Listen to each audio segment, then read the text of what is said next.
Hey guys, this week I'm back with my latest read, which is A Thousand Splendid Suns by Khaled Hosseini. I was actually saving this book for a little treat for myself. I know, so nerdy, but I had read a couple of books and I just didn't really like them enough to talk about them, so I ended up skipping last week. And I'll just go ahead and tell you, I read the Ballads of Songbirds and Snakes, which is the prequel to the Hunger Games series. And I also read a novel called Dear Edward, and they were okay. They definitely passed the time. When I do these book talks, my target audience is my students, and I really want to talk about books that I utterly enjoy, which is why most of them are anywhere from 4 to 5 stars, because I'm trying to get them interested in the books that I'm reading, and I want to do that in a genuine way. So I skipped last week, and I was saving this one for a time when I just really wanted to enjoy something. And so after two books, I decided to pick it up, and I was definitely not disappointed. The timeline for the novel takes us from the 1980s when the Soviets overtook Afghanistan to post 9/11 when the Taliban was in control. And that's important because one of the main parts of the novel, or one of the main ideas of the novel, is showing how the war affects everyone's everyday life in Afghanistan and how it affects these two women and their families in particular. So you're gonna see a lot of that come into play, and it's also so educational for the reader to see that lifestyle from within and not from CNN.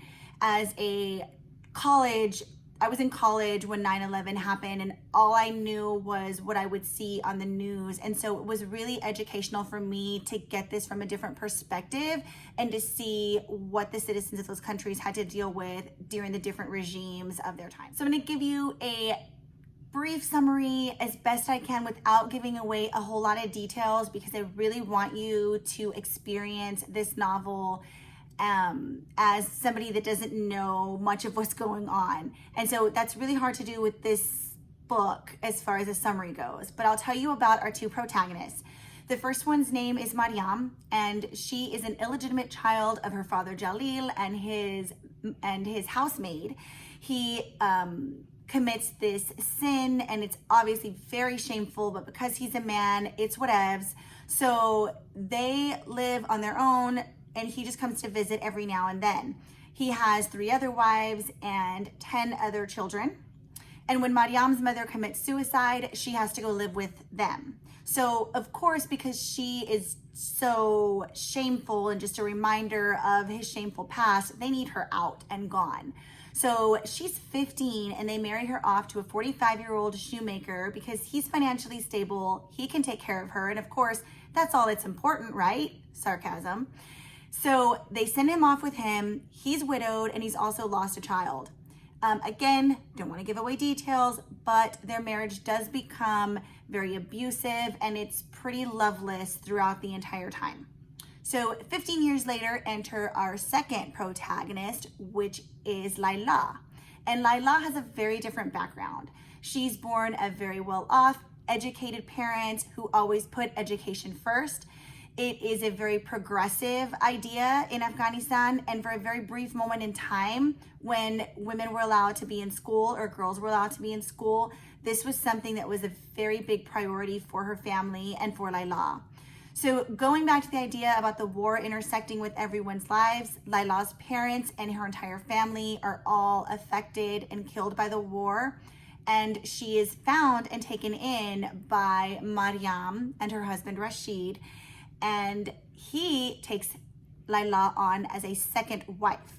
So at first, the females are very antagonistic towards each other. She's obviously stepping on Mariam's toes in the marriage. They have to figure out how to live together and work together, but that is probably one of my favorite parts of the whole novel, which is the wonderful, beautiful bond that these women grow and cultivate during this chaotic war time in Afghanistan. So I usually tell you what I loved about it and give you some critiques. I had a really hard time critiquing this one. So I'll tell you right away, I gave this one 5 out of 5 stars. Loved it. So my critiques, I'm really grasping at something to pull. So for things I loved about it, the pace was wonderful. It's told in 4 different parts. So structurally it's interesting because we start off with Mariam in part 1 and everything is told through her perspective with a 3rd-person omniscient narrator. Then in part 2, we have Laila and her upbringing and her perspective. And then in part 3, every other chapter alternates. And in part 4 is your conclusion, and I will leave that alone and I won't tell you whose perspective that is told from. So structurally, it was interesting. The pace was fast moving, but my favorite part was the characters. I really felt engaged with them. I felt pity for them. I cried probably just as much as I did when I read The Kite Runner. It really moved me. And for me, at least, I tend to latch on to the characters, and that is the making of a really good novel for me.